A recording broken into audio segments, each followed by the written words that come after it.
안녕하세요. 승리하는 가족 여러분, 그리고 강성성경연구원 여러분, 오늘은 마태복음 20번째 시간으로 마태복음 5장 10절에서 12절 말씀을 의를 위하여 박해를 받는 자는 천국을 소유한다라는 제목으로 함께 말씀을 나누도록 하겠습니다. 승리하는 삶은 박유일 목사님의 구속사로 조망한 성경 연속 강해집을 통해서 편집이 되어 있고요. 이번 달 마태복음 1장에서 5장까지의 내용은 마태복음 1권 내용을 토대로 편집이 되어 있습니다. 자, 오늘 보면 말씀을 봅시다. 오늘 드디어 이 팔복의 마지막 복에 대해서 상고하게 됩니다. 우리가 지난 시간 말씀을 잠깐 돌아보면 화평케 하는 자는 복이 있나니 라고 얘기하면서 우리가 하나님의 일을, 하나님의 뜻을, 하나님의 역사를 이루는데 하나님께서 가장 원하시는 것은 바로 우리와 화목해지는 것입니다. 우리와 함께 하시는 거예요. 그래서 예수 그리스도를 통해서 우리와 화목하게 하시고 우리에게 이 화평하게 하는, 화목하게 하는 직분을 주셨어요. 그래서 우리가 예수 그리스도의 이름을 전한다는 것은 바로 모든 사람들이 하나님과 하나 되게 하기 위해서, 하나님과 함께 하기 위해서, 참된 평화를 나누게 하기 위해서 우리가 일하고 있다는 것입니다. 그런데 오늘 말씀에는 우리가 평화를 원하는데 우리에게 주어지는 결과가 너무나 당혹스러운 걸 볼 수 있습니다. 자, 10절 말씀을 봅시다. 의를 위하여 박해를 받는 자는 복이 있나니 라고 얘기합니다. 우리는 평화를 위해서 일하는데 왜 우리는 박해를 받게 될까요? 특히 이 의에 대해서 6절을 보면은 의에 줄이고 목마른 자는 복이 있나니 그들이 배부를 것이며 라고 얘기하면서 우리는 더더욱 하나님을 알게 되면 알게 될수록, 하나님의 마음을 가지면 가질수록, 하나님의 복을 누리면 누릴수록 이 의를 위해서 살게 됩니다. 이 의를 가지고 하나님과의 평화를, 하나님이 주신 평화를 전하러 다녀요. 근데 우리에게 돌아오는 결과는 무엇이다? 박해, 핍박, 비난이라는 것입니다. 그런데 이런 사람들에게 하나님께서는 먼저 승리를, 먼저 위로를, 먼저 상급을 선언해 주십니다. 그것이 무엇이냐면 복이 있나니 천국이 그들의 것임이니라 라고 선언해 주신다는 것입니다. 특히 천국에 대해서는 우리가 첫 번째 복, 심령이 가난한 자, 즉 하나님 앞에 하나님의 은혜가 아니면 우리가 살 수 없습니다. 전적으로 항복하고 우리의 무능력을 인정할 때 하나님께서는 그리스도의 은혜로 우리를 구원하시고 우리에게 천국 주심을 말씀을 통해서, 이 팔복을 통해서도, 그리고 성경 전체에 나타난 구속의 역사를 통해서도 확인할 수 있었습니다. 즉 우리에게 천국으로 시작하여서 천국으로 끝나는 이 복의 말씀을 소개해 주면서 그 안에 의에 대해서 얘기하고 있어요. 의의 역사에 대해서 얘기하고 있어요. 근데 이 의의 역사는 우리에게 풍성하여지면 풍성하여질수록 무엇이 우리에게 다가오게 되냐면 더 많은 박해가 다가오게 된다는 것입니다. 이 부분에 대해서 11절로 12절에 추가적인 말씀을 우리에게 허락해 주고 있습니다. 특히 11절을 보면은 나로 말미암아 라고 얘기합니다. 즉 우리가 하나님의 의를 가지고 살아요. 예수 그리스도의 복음을 가지고 살아요. 이것은 사람들을 살리는 것이고 사람들을 하나님과 하나 되게 하는 거예요. 그런데 우리가 이 일을 할 때 욕을 받고 박해를 받고 거짓으로 우리를 거슬러 모든 악한 말을 하는 자들이 우리 앞에 나타나게 된다는 것입니다. 그런데 이것을 우리가 경험할 때 예수님께서는 이것이 또한 우리에게 증거가 된다고 얘기해 주십니다. 그것이 바로 12절입니다. 기뻐하고 즐거워하라. 즉 박해를 받을 때, 욕을 먹을 때, 환난을 당할 때 우리는 오히려 즐거워하게 된다는 거예요. 왜 그러냐면 너희 상이 큼이라. 이 부분에 대해서는 하나님께서 갚아주시겠다는 거예요. 하나님이 해결해 주신다는 거예요. 하나님이 너희들이 옳다는 것을 증명해 주시겠다는 거예요. 증명 정도만 끝나는 것이 아니라 너희들이 옳아서 이 옳은 일에 대한 상급까지도 우리에게 허락해 준다는 것입니다. 그리고 이 부분은 우리가 처음이 아니란 거예요. 너희 전에 있던 선지자들도 이같이 박해하였느니라. 그래서 오히려 이 박해를 받을 때 우리는 기뻐하게 되는 거예요. 즐거워하게 되는 거예요. 왜 그래요? 이것이 우리가 하나님의 자녀라는, 하나님의 뜻에 의해서 부르심을 받았다는, 하나님의 일꾼이라는, 하나님의 백성이라는, 천국 시민이라는 증거가 될 뿐만 아니라 우리의 믿음의 선조들이 이 모든 것을 통해서 경험하고 승리를 선언하고 그들의 인생을 통해서 우리에게 보였던 그 모습이 우리에게 너무 아름답게 보인다는 것입니다. 여러분도 우리가 작년에 말씀을 나눌 때 히브리서 11장에 나타났던 믿음의 용사들의 모습을 보십시오. 그 믿음의 용사들의 이름이 하나하나 거론될 때 어떤 사람은 이전 세대였고 어떤 사람은 그 후대였어요. 이전 세대 사람들의 신앙의 모습을 보고 후대 사람들도 그 믿음의 역사를 믿으면서 믿음의 그 길을 함께 갔어요. 그런데 이 믿음의 역사의 기록이 정말 성경 안에서 풍부하게 우리에게 소개되어 있고, 우리가 동시에 경험하는 것은 무엇이냐면 그 믿음의 역사를 이룬 신앙의 선조들의 승리의 역사가 우리 교회사의 역사 안에서도 계속 나타나고 있었다는 것입니다. 계속 반복되고 있었다는 거예요. 그것이 한국 기독교의 역사 안에서도 계속 나타나고 있었다는 거예요. 우리 교회의 역사 안에서도 계속 나타나고 있었다는 것입니다. 믿음의 가문이고 몇 대를 이어서 믿음을 이어온 가문을 보면은 그 역사가, 그 승리의 역사가 계속 증거되어 왔다는 거예요. 그리고 나의 역사 안에서도 이 승리의 역사, 환난을 이기고 믿음의 승리를 이루는 이 기쁨의 역사는 계속 반복되어져 왔다는 것입니다. 그래서 오히려 환난이 있을 때, 우리가 강한 세상의 반대를 직면하게 됐을 때 우리의 믿음의 선조들은 어떤 마음을 갖게 되냐면, 이 일을 하나님이 어떻게 이기실까? 내가 박해를 받고 내가 비난을 받고 내가 환난에 빠져서 괴로워하는 것이 아니라 오히려 기대하게 됐어요. 그래서 우리에게 무엇을 강조해 주고 계시냐면, 여기서 이제 우리가 신앙인들이 굉장히 주의해야 될 부분이 나옵니다. 굉장히 주의해야 될 부분이 나요. 우리는 하나님이 이기실 걸 알아요. 그런데 여기서 착각할 때 하나님이 이기시는데 내가 싸우는 방법을 하나님이 무조건 지지해 줄 거라고 생각하면서 이길 걸로 안다면 이거는 큰 착각이에요. 돌이킬 수 없는 착각이에요. 왜? 내 방법은 항상 악할 뿐이거든요. 내 생각대로 하는 것은 항상 죄를 생성할 뿐이에요. 하나님의 방법이 아니고서는, 하나님의 행하신 일이 아니고서는 내가 무엇인가를 시도했을 때 항상 무엇이 드러나냐면 죄가 드러나요.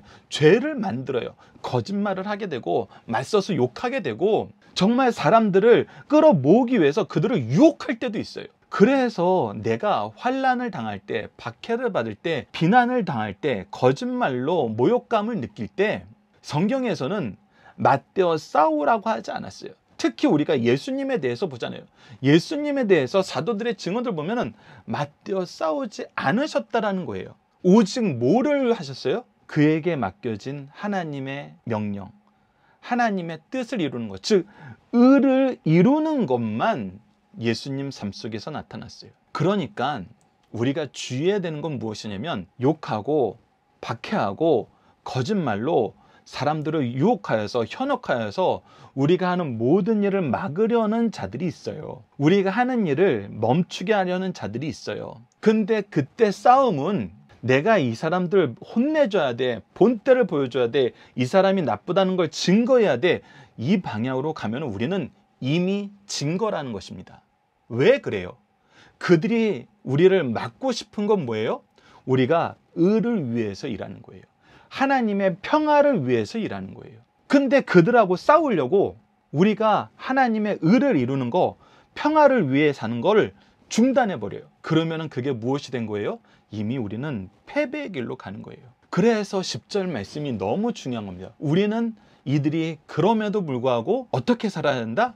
의를 위해서 살아야 된다. 우리가 위에서 나눴던 팔복의 이 역사를 지키면서 살아야 된다. 이들하고 싸우는 것이 중요한 것이 아니라 우리에게 맡겨진 영혼들을 이 복으로 채워주는 것이 중요하다. 여러분들에게 간절히 부탁하고 싶은 것이 무엇이냐면, 우리가 2월 달에는 예배에 대해서 나눠요. 말라기서 1장 말씀을 토대로 잘못된 예배에 대한 징계를 마태복음 8장 말씀하고 연결해서 같이 보게 되는 부분이라 박요일 목사님의 강해 설교집의 내용을 소개하고, 그 내용으로 우리가 또 성경 공부라든지 가정 예배를 드릴 수 있도록 항상 강해집 설교의 말씀은 첫째 주 가정 예배로 제공이 됩니다. 그리고 나서 무엇을 배웠냐면, 박요일 목사님께서 항상 강조하시던 거, 바른 예배는 어떻게 드려야 되는 것인가? 정한 시간, 정한 장소, 정한 순서에 따라 마음과 뜻과 정성을 다하여 영과 진리로 드려야 됩니다 라고 할 때, 이 정한 시간, 정한 장소, 정한 순서, 이 의미를 우리가 성경적으로 확인하는 것이 바로 다음 달 가정 예배의 내용이에요. 그래서 예배에 대해서 하는 거예요. 그래서 이 예배는 하나님이 기뻐하시는 장소, 하나님이 우리에게 허락하신 시간, 하나님께서 기뻐하시는 방법으로 드려야 되는데, 이것은 선언되면 계속 지켜나가는 거예요. 우리가 임의로 하는 것이 아니라 하나님께서 우리에게 허락해 주신 것이고 하나님의 기뻐하시는 방법이 있어요. 근데 제가 개인적으로 너무나 괴롭고 이 일이 제가 사역하는 교회에서는 지금 현재는 안 오지만 예전에 이 일이 자꾸 교회에 협조적으로 따라달라고 요청이 왔을 때 너무 괴로웠던 게 뭐냐면, 하나님께 예배드리는 것이 중요하고 이 예배가 아니면은 예배드릴 수 없는 사람들이 찾아오는 경우도 종종 있는데, 아니 자주 있는데, 나이 많으시는 분이나 육체의 연약함이 있으신 분들, 그리고 그분들이 예배만 아니라 예배 안에서 참된 성도의 교제도 정말 주일이 아니면은 힘든 경우가 있는데, 우리 교회가 아니면 힘든 경우가 있는데, 우리 교회 구성원들이 아니면 힘든 경우가 있는데, 다른 목적을 위해서 우리가 그날 밖으로 나가서 무엇인가를 한다는 것입니다. 세상은 우리가 하나님이 기뻐하시는 일을 막으려고 우리를 공격하는 거예요. 근데 우리가 그거를 이기겠다고 하나님이 기뻐하시는 것을, 하나님이 우리에게 명령하시는 것을 중단하고 나간다면, 이것은 우리가 우리 의를 위해서 나가 싸우는 거죠. 그래서 이 말씀에 대한 해석이 어찌 보면 이 한국교회에 너무 중요한 내용이 아니에요. 이 내용을 여러분들이 기억하시면서 오늘 함께 묵상한 말씀을 통해서 하나씩 우리가 좀 더 깊이 있게 보도록 하겠습니다. 예수님께서 11절을 보면 나로 말미암아 너희를 욕하고 라고 했어요. 이 부분에 대해서 예수님께서 요한복음 15장에서 자세히 가르쳐 주십니다. 18절에서 20절 보시다. 세상이 너희를 미워하면 너희보다 먼저 나를 미워한 줄 알라. 예수님이 싫은 거거든요. 빛으로 오신 예수님이 싫어서 더욱더 어둠으로 들어간 세력들이 있어요. 너희가 세상에 속하였으면 세상이 자기의 것을 사랑할 것이나 너희는 세상에 속한 자가 아니요 도리어 내가 너희를 세상에서 택하였기 때문에 이 죄악된 세상에서 구별하여서 불러서 자녀 삼아주시고 제자 삼아주셨기 때문에 세상이 너희를 싫어하는 거예요. 너희들이 예수님 것이기 때문에 싫어하는 거예요. 내 것이면 괜찮은데 예수님 것이 되는 것은 용납할 수 없다는 거거든요. 그래서 너희들이 미움을 받을 수밖에 없다는 거예요. 내가 너희에게 종이 주인보다 더 크지 못하다는 말을 기억하라. 사람들이 나를 박해했은즉 너희도 박해할 것이요 내 말을 지켰은즉 너희 말도 지킬 것이니라.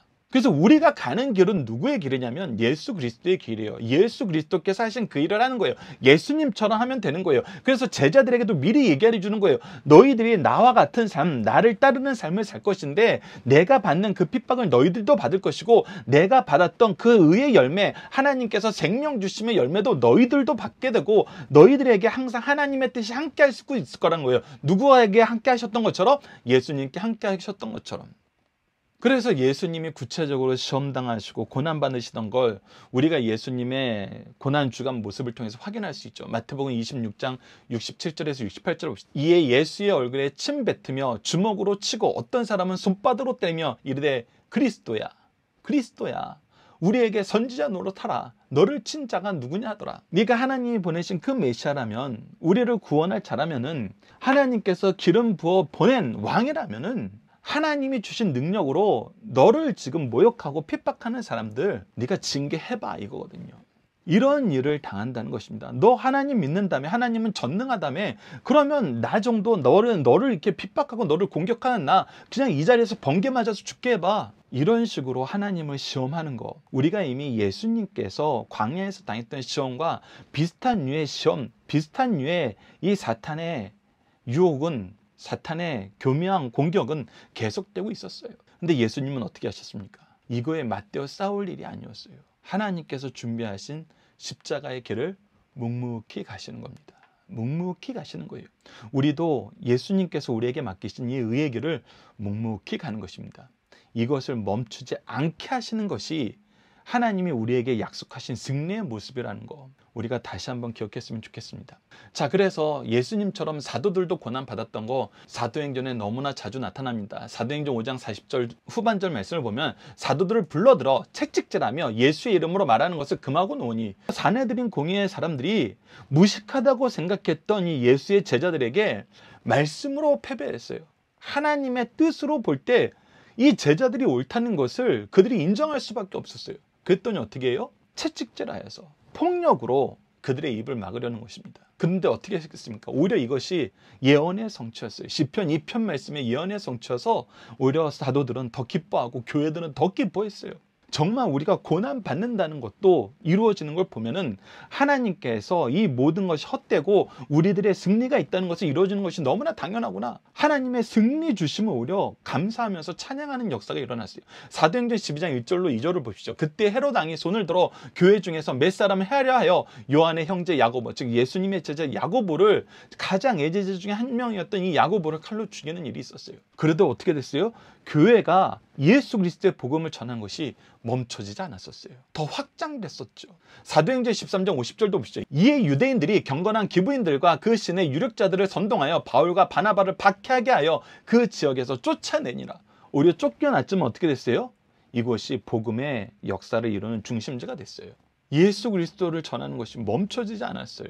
계속해서 우리가 말씀을 보도록 하겠습니다. 마태복음 12장 23절 24절을 보면은 단순히 폭력만 있던 것이 아니에요. 폭력보다 더 강한 정신적인 모욕감이 있었어요. 그 부분이 마태복음 12장 23절 24절입니다. 너무나 안타까운 거죠. 무리가 다 놀라 이르되 이는 다윗의 자손이 아니냐 하니 바리새인들 듣고 이르되 이가 귀신의 왕 바알세불에 힘입지 않고는 귀신을 쫓아내지 못하니라 하거늘. 즉 귀신을 쫓아내는 것은 하나님의 선지자들이 하는 일이었고, 예수님께서 그 일을 하자 사람들이 정말 이 사람은 다윗의 자손 메시아로 이 땅에 오신 그분이 맞지 않느냐, 성경에 기록된 대로 이런 일을 하지 않느냐, 이런 일은 하나님의 사람만 할 수 있지 않느냐라고 했더니 바리새인들이, 이 시대의 영적 리더들이, 하나님을 믿고 하나님을 가르친다는 사람들이 예수님을 향하여 뭐라고 얘기하냐면, 하나님의 사람이어서, 하나님이 보낸 메시아여서, 하나님의 선지자여서 이 일을 한 것이 아니라 사탄의 왕, 괴수기 때문에 이 일을 하는 거야. 즉 예수님을 뭘로 바꿔버린 거예요? 사탄의 괴수, 사탄의 대장으로 바꿔버린 거예요. 이런 모욕을 당하고 이런 비난을 당하고 이런 말을 들었을 때 어떤 한 사람이 많은 사람들의 지지를 받아요. 그런데 그 사람의 과거와 그 사람의 배경이 너무나 형편이 없는 거예요. 예루살렘에서 정규 교육도 받지 못하고 우리가 존경할 만한 그런 가문에서 태어나거나 업적이 있던 사람이 아니에요. 가장 타락하고 가장 혼합주의가 판치던 갈릴리 지역 출신이에요. 나사렛 출신이에요. 더군다나 너무나 가난하여서 뭐 업적이 없었어요. 그 동네 사람들도 아니 이 예수가 갑자기 이렇게 말씀을 능력 있게 전해? 얘 옛날에 우리랑 같이 지냈고 얘 여동생들이 지금 우리 집이랑 결혼해서 지내는데 전혀 특별할 거 없었던 사람이잖아 하면서 오히려 그 지역에서도조차 환영받지 못하고 인정받지 못하던 분이 예수님이에요. 그런데 하는 일이 너무나 권위가 있고 놀라운 거예요. 근데 그때 이미 정규교육을 받고 엘리트 가문에서, 엘리트 코스에서 많은 사람들의 인정받고 많은 사람들에게 항상 중요한 얘기를 전하던 사람들이 쟤 가짜야, 쟤 사탄의 개수인 거야, 쟤 절대 가까이 하면 안 돼 했을 때 여러분들 사람들의 반응이 어떨 것 같아요? 아니야, 내가 본 것이 확실하기 때문에 난 예수를 믿어, 이런 사람들도 있겠죠. 하지만 우리가 지금 현재 사회를 살아보면은 정말 유력한 사람들이, 정말 이 부분에 대해서 얘기할 수 있는 권한과 힘이 있는 사람들이 아니라고 얘기하면은 우리는 어느 쪽에 마음이 쏠려요? 아니라는 쪽에 마음 쏠리는 사람이 더 많아요. 그 사람을 직접 경험한 사람 아니면은, 이해 당사자가 아니면은 사실 권위 있는 사람들의 말이 더 신뢰감을 주는 것이 맞습니다. 그러니까 이 일이 생길 때마다 예수님을 믿고자 했으나, 예수님을 만나고 싶었으나, 아니 저 사람들이 얘기하는 거 보니까 확실하게 아니야 라고 생각하는 사람들도 있었을 것이고, 우리가 이미 성경을 통해서 확인하는 거지만, 요한복음 9장에서 나타난 거지만, 이미 예수님을 따르는 자들은 이 유대교, 유대 공동체에서 쫓아내는 출교를 하기로 했어요. 그러니까 예수님을 믿는다는 것은, 예수님을 신뢰한다는 것은 내 모든 배경을 버리고 따라야 되는 일이 돼버렸어요. 그럴 때 과연 우리가 예수님께 갈 수 있을까? 그런 일을 내가 당할 때 나의 마음이 얼마나 안타깝고, 그 사람들의 얘기 때문에 예수님을 믿지 못하는 일이 생겼을 때 우리의 마음이 얼마나 괴롭고 이 일을 어떻게 해결하려 할까? 근데 예수님께서 어떻게 하셨습니까? 끝까지 전하셨어요. 끝까지 평강의 왕의 길을 가셨어요. 평화를 이루는 길을, 화평케 하는 길을 가셨어요. 그랬을 때 우리가 경험한 역사는 무엇이었습니까? 사도행전 역사를 보면 드러나잖아요. 성령께서 역사하시면 믿기로 작정된 자는 다 믿게 돼요. 그래서 어느 것이 더 현명한 길이고 하나님의 방법에 맞는 길인지 성경은 우리에게 이미 가르쳐주고 있습니다. 그래서 이런 일을 당하더라도 흔들리지 말고 뭐해라? 의를 위하여 핍박받는 하나님의 뜻을 이루는 길을 계속하라. 계속해서 누가복음도 봅시다. 누가복음 23장 2절입니다. 고발하여 이르되 우리가 이 사람을 보면 우리 백성을 미혹하고 가이사에게 세금 바치는 것을 금하며 자칭 왕 그리스도라 하더리다. 예수님을 빌라도 법정에서 세워놓고 유대 지도자들이 한 얘기가 바로 이거예요. 예수님이 사내들인 공회에서는 신성모독으로 판결을 받았어요. 억지로 죄를 뒤집어 씌웠죠. 근데 로마법으로 죽여야 되는데, 로마의 손을 빌어서 죽여야 되는데, 종교적인 문제는 로마가 건드리지 않는 것이 이 유대인들의 종교 자유로 허락한 로마법 안에서 이루어지는 거거든요. 그러니까 로마법으로 죽이고 싶으니까 첫 번째 고발했던 신성모독은 뒤로 빼고 뭘 한 거예요? 세금 문제, 자기가 왕이라 그러는 거. 이거는 뭐예요? 로마의 반역을 든 반역자라는 거예요. 구테타를 지금 이루고 있다는 거예요. 그래서 로마법으로 사용시켜야 된다는 거예요. 뭐 한 거예요? 거짓 고발하는 거예요. 없는 죄를 만들어서 뒤집어 씌우는 거예요. 근데 이때도 예수님 어떻게 하셨어요? 묵묵히 그 길을 가라면서 오히려 침묵하셨어요. 침묵하셨어요. 이제 사도들의 모습을 봅시다. 사도행전 24장 5절에 6절을 보십시오. 우리가 보니 이 사람은 전염병 같은 자라. 사도 바울에게 전염병 같은 자라고 얘기했어요. 그러니까 당장 불로 태워서 없애야 되는 존재라는 거예요. 천하에 흩어진 유대인들을 다 소유하게 하는 자요, 나사렛 이단의 우두머리라. 나사렛 이단. 나사렛 이단 또 누구예요? 예수님을 얘기하는 거죠. 그가 또 성전을 더럽게 하려 함으로 우리가 잡았사오니 라고 얘기하면서 로마 총독에게 고발할 때 이렇게 고발하는 거죠. 그러니까 여기에서 나타난 고발의 내용이 참인 것이 하나도 없는데 이런 고발을 당하게 된다는 것입니다. 자, 계속해서 우리가 이 의를 위해서 박해를 받는 모습과 오히려 이 의를 위해서 박해를 받을 때 주시는 승리의 역사도 같이 한번 확인을 해야 되겠죠. 승리의 역사를 이제 확인해 보도록 하겠습니다. 로마서를 보면은 이 승리의 역사가 너무나 잘 우리에게 소개되어 있는데, 특히 8장이 이 승리의 역사에 대해서 우리에게 정말 깊이 있는 교훈을 주죠.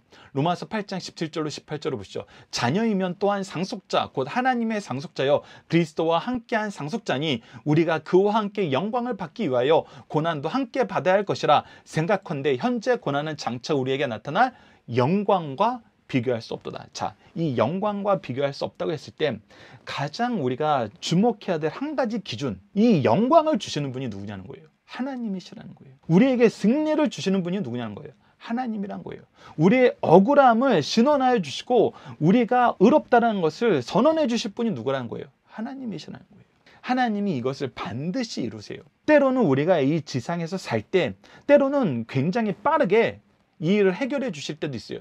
하지만 사도들이 경험했던 것처럼 이 지상에서는 해결을 못 보고 사도들의 마지막 모습을 보세요. 그들의 순교의 모습을 보세요. 참 어렵고 참 많은 비난 속에서 그들이 생이 마감되었었어요. 그러나 이 교회사가 확인해 주는 것처럼 그들의 죽음이 비참한 죽음, 억울한 죽음, 의미 없는 죽음이 아니었잖아요. 예수 그리스도의 십자가의 죽음처럼 그들의 순교도 정말 우리에게 너무나 많은 열매를 맺게 하시는, 은혜를 주는, 기쁨을 주는, 승리를 주는 그런 죽음이었어요. 우리가 천국에서도 확인하지만 역사를 통해서도 확인하잖아요. 얼마나 많은 사람들이 이 사도들을 좋아합니까? 얼마나 많은 사람들이 역사를 넘나들어 이 사도들의 이름으로 자기 이름을 삼길 좋아하는 사람들이 얼마나 많아요. 더군다나 그들이 예수님을 믿건 안 믿건 그 이름을 너무나 좋아해요. 물론 이것이 성경에서 얘기하는 영광이라고 얘기할 수는 없어요. 하지만 아무것도 아닌 건 아니라는 거. 그리고 하나님의 역사를, 교회에서를 알면 알수록 그들이 영광스럽게 삶을 살았다는 거, 우리로 하여금 인정하게 만드셨잖아요. 그러니 이 생에서도 천국에서도 이 말씀의 성취는 반드시 이루어진다는 것입니다. 계속해서 봅시다. 로마서 8장 32절, 우리가 너무나 사랑하고 애용하고 박요일 목사님께서도 3대 축복 중에 하나로 얘기하신 거, 자기 아들을 아끼지 아니하시고 우리 모든 사람을 위해서 내어주시니가 어찌 그 아들과 함께 모든 것을 우리에게 주시지 아니하겠느냐. 의를 위해서 살 때 우리가 가지지 못한 힘을 경험할 때가 있어요. 우리가 준비하지 못한 굉장히 치밀한 역사를 우리가 경험할 때가 있어요. 누가 준비하신 거예요? 누가 일하신 거예요? 하나님이 일하신 거예요. 예수님을 주셨다는 것은 삼위일체 하나님 그분이 직접 우리를 위해서 목숨을 버리셨다는 거예요. 이 얘기는 하나님이 가진 모든 것을 다 주어도 아깝지 않은 존재가 바로 우리 성도라는 것입니다. 천국 시민들이라는 거예요. 그래서 우리가 이 역사를 경험하게 되는 것입니다. 마지막 세 번째 로마서 3장 37절로 39절 3대 축복의 마지막 부분과 그 이후의 내용을 보면 더 깊이 은혜를 나눌 수 있습니다. 조금 전에 말씀드린 3대 축복은 박유일 목사님의 목회 안에서 양육받은 사람들에게 주신 하나님의 특권, 그걸 얘기하면서 로마서 8장 28절에 하나님을 사랑하는 자 곧 그의 뜻대로 부르심을 입은 자들에게는 모든 것이 협력하여 선으로 이루니라. 그래서 과거의 모든 것을 하나님께서 우리에게 책임지시고 하나님의 뜻을 이루는 영광스러운 길로 인도해 주신다. 그리고 현재 8장 32절 현재 우리가 하는 하나님의 사명을 할 때 하나님께서 우리에게 능력 주신다. 그 아들도 아끼지 않는 분이 우리에게 능력 주시는 거 우리가 확인하게 된다. 그리고 미래의 승리가 보장되어 있다. 그것이 로마서 8장 37절입니다. 그러나 이 모든 일에 우리를 사랑하신 이로 말미암아 우리가 넉넉히 이기느니라. 넉넉히 이긴다는 확신을 우리에게 줬고 우리의 믿음의 선조들이 이 승리를 믿고 나아갔고 실제로 승리했어요. 승리의 역사가 교회사예요. 승리의 역사가 우리의 역사예요. 그런데 더 나아가서 그 뒤에 말씀을 보면 내가 확신하노니 사망이나 생명이나 천사들이나 권세자들이나 현재일이나 장래일이나 능력이나 높임이나 기쁨이나 다른 어떤 피조물이다. 즉 우리를 둘러싼 모든 상황을 얘기하는 거예요. 사망도 우리가 직면해야 될 상황이고 생명도 우리가 책임져야 될 일들이에요. 천사들이나 영들의 일이 있어요. 권세자들이 세상 권세자들이 있어요. 그리고 현재 일이 있어요. 현재도 우리가 지나치게 많은 일들을 우리를 공격하고 있고 우리가 정말 어쩔 수 없는 환경 안에서 고난당하는 일이 있어요. 괴로운 일이 있어요. 장래이나 그런 미래를 보면은 미래는 더 힘든 것 같아요. 그리고 이 능력이 있었으면 좋겠는데 저 세력 때문에 안 되는데 하면서 이 능력에 가는 곳이 있고 높음이나 기쁨이나 다른 어떤 피조물 높이 있는 것 때문에 깊이 있는 것 때문에 우리가 고난받고 힘들어하는 것이 너무나 많잖아요. 근데 이러한 것들은 결국은 뭐냐면 피조물이에요. 누구의 피조물? 하나님의 피조물이에요. 하나님이 우리 편이신데 하나님이 우리에게 승리를 약속하셨는데 하나님이 피조물이 하나님보다 더 강할 수 없어요. 다 하나님의 권능의 손 안에 있는 것들이에요. 그래서 하나님의 약속이 이 모든 상황을 뛰어넘는다는 것입니다. 그래서 이렇게 얘기하는 거예요. 우리 주 그리스도 예수 안에 있는 하나님의 사랑에서 끊을 수 없으리라. 아멘. 불가능한 일이에요. 우리를 하나님의 사랑에서 끊는다는 건 하나님의 피조물로서 이 세상에 존재하는 그 모든 것들에게는 불가능한 일이에요. 이것이 우리가 이 세상을 사는 모습이 된다는 것입니다. 이 세상에서 승리하는 삶의 모습이라는 것입니다. 그래서 우리에게는 기쁨만 있고 감사만 있게 되는 것입니다. 자, 이제 우리가 왼편에 있는 이 소 문제들을 하나씩 보도록 하겠습니다. 6절에서 의에 줄인 자가 받을 복은 무엇으로 이어지나요? 의에 줄인 자가 배부를 거예요. 이 의의 역사에 대해서 우리가 기뻐하게 되고 이 의의 역사를 우리가 많은 사람들에게 나타내게 돼요. 근데 이걸 나타나면 나타낼수록 뭐가 돼요? 우리는 박해를 받아요. 우리는 핍박을 받아요. 자, 그래서 우리가 두 번째 문제, 우리가 기뻐하고 즐거워할 수 있는 이미 증명된 상은 무엇입니까? 박해를 받는다는 것 자체도 우리에게는 즐거워해야 될 이유가 돼요. 왜? 하나님이 이것을 해결해 주신다. 우리가 이것 때문에 실패하지 않는다. 하나님이 우리에게 능력 주셔서 반드시 의를 이루는 이 길에서 떠나지 않게 하신다. 그래서 우리는 하나님이 시키신 일에 집중하면 된다. 그 일을 묵묵히 해나가면 된다. 이들과 맞서 싸울 필요가 없다. 이들이 우리를 공격한 근본적인 것은 우리가 하나님의 일을 멈추는 것이다. 이것만 바로 서도 이 세상을 살면서 무엇을 해야 될지 분명히 드러나게 된다는 것입니다.